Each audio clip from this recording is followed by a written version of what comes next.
Good morning, good afternoon, and good evening. Welcome back to Chapter 19. In our previous video, we just talked about the amphibians. Now we're up to the reptiles, class Reptilia. About 10,000 species, give or take.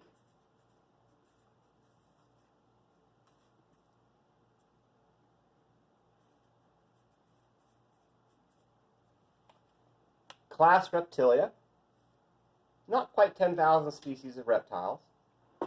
The name Reptilia means to crawl. Within class Reptilia, we've got snakes and lizards, turtles, and crocodilians.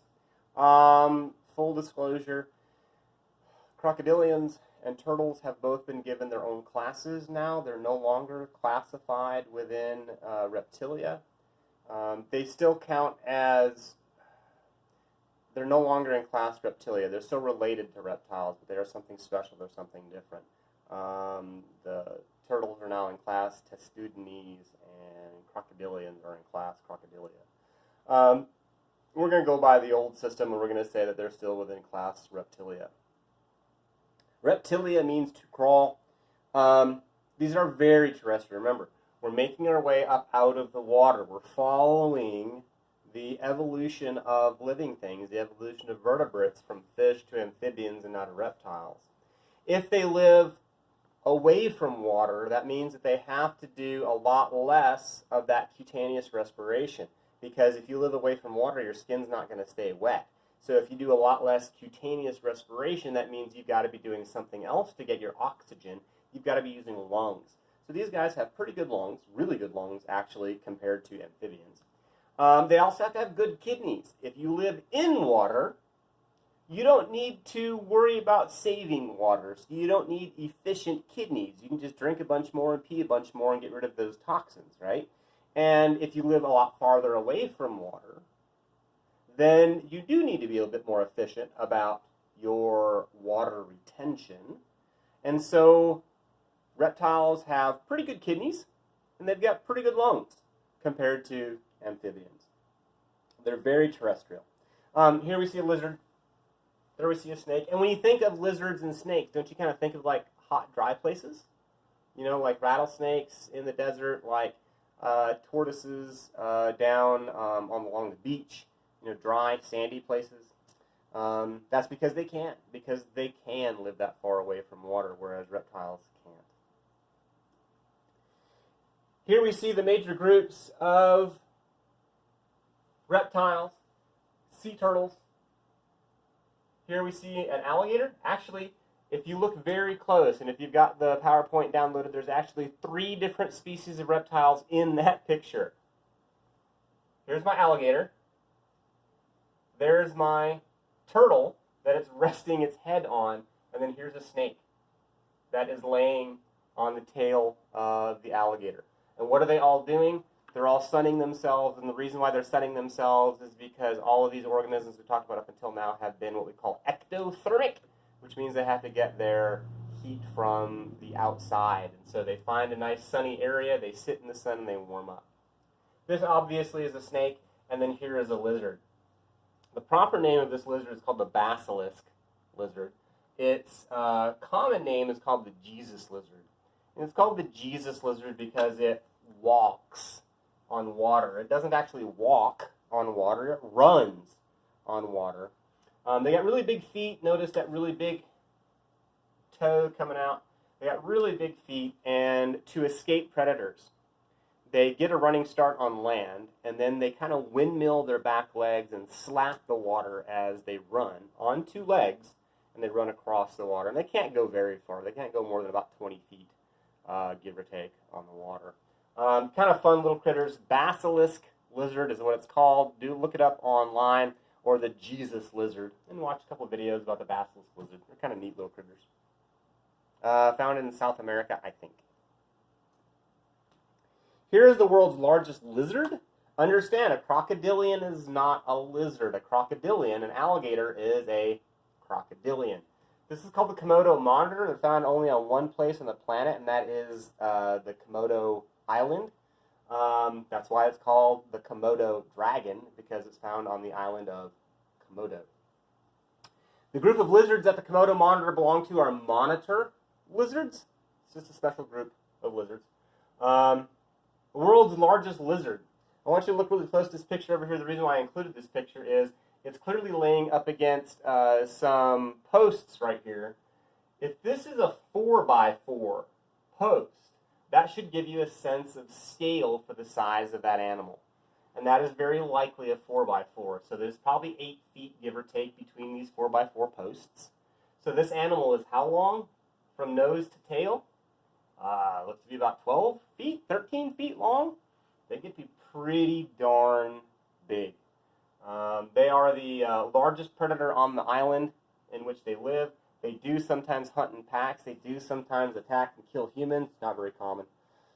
They're considered to be a venomous lizard, but I take a little bit of offense to that. They're not actually venomous. They don't make a venom. But what they do have is a terribly, terribly, terribly dirty mouth, which means they eat dead things. Because they eat dead things, they have lots of bacteria in their mouth, and if one of these things bites you, you get infected with very nasty bacteria, and so you get, problems.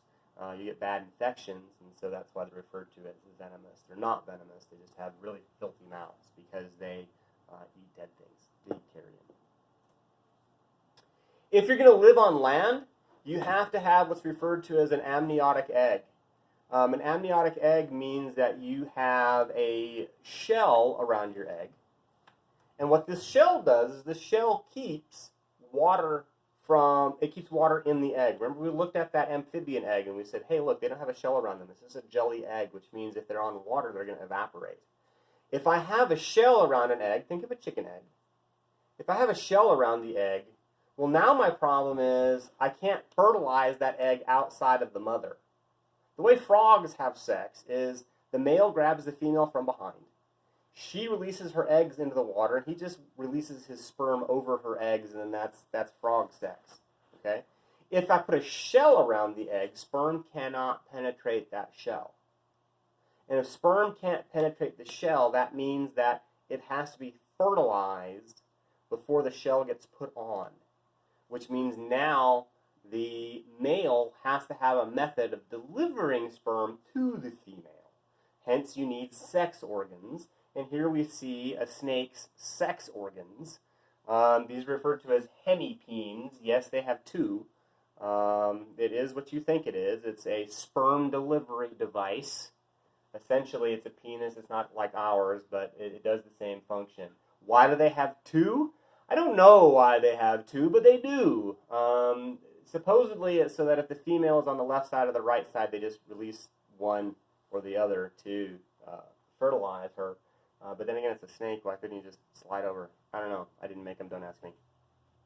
But anyway, if you're going to have an amniotic egg, if you're going to have an egg with a shell around it, then you have to have a method of giving the sperm to the female so that the egg can be fertilized before she puts the shell around it. A shelled egg requires internal fertilization. This shows an amniotic egg. Here is the shell around the outside. This blue layer right here is called the amnion. And this amnion is, it's a membrane, and the whole point of this membrane is to keep the embryo moist, to keep the embryo wet. Because we all have to develop inside water. Even within humans, even within mammals, you still develop inside your mother. And what's the last thing that happens before the baby's born? Mom's water breaks. You have to develop inside water. Shelled animals that develop in eggs have to develop in water also, and that's the job of the amnion. The amnion is to enclose that water to keep the embryo wet so that it can develop. We still have to develop in water. Birds, amphibians, fish, reptiles, they all have a structure called a cloaca. A cloaca is a universal hole for releasing everything. You got 3 basic products that have to come out of you. You have digestive products that have to come out, poop. You've got urinary products that have to come out, urine. You've got reproductive products that have to come out. If it's a female, the baby has to come out. If it's a male, sperm has to come out. So 3 things: poop, P, reproductive products. Amongst humans, women have 3 separate openings for these things: an anus, a urethra, a vagina. Men only have 2, anus and urethra. Urethra is for both. All right. In all of the rest of the animals, and I don't mean mammals, I mean aside from mammals, birds, reptiles, amphibians, fish, they all have a universal hole for everything to come out, and this is called the cloaca. A universal exit for digestive, reproductive, and urinary products. And we'll talk more about that when we talk about the different systems of the animals. All of the animals that we've talked about up until now, all the vertebrates we've talked about up until now, have all been ectotherms. And ectothermy means that they get their body heat from the outside. If you're walking around in the forest in December and you should happen upon a snake, should you be scared of it? And the answer is no, because it's cold and the animal can't move that fast. That's because they are ectotherms. The old terms that we use were cold-blooded or warm-blooded. We don't like to use those terms anymore because a snake wants to keep its body temperature at about 100 degrees Fahrenheit. Is that cold to you? You know what you want to keep your body temperature at? 98.6, which is about 100 degrees Fahrenheit, give or take. We don't like to use those terms anymore, warm-blooded, cold-blooded. We'd rather use endotherm versus ectotherm. Do you make your own body heat like mammals and birds do? Do you spend energy to make your own body heat like mammals and birds do? Or do you get your body heat from the outside?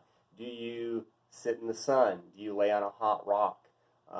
Do you do something else to absorb heat from the outside? And like that picture that we saw of the snake and the turtle and the crocodile, alligator, turtle, and snake, they were all sunning, right? Laying in the sun specifically to get heat from the outside. They are ectotherms.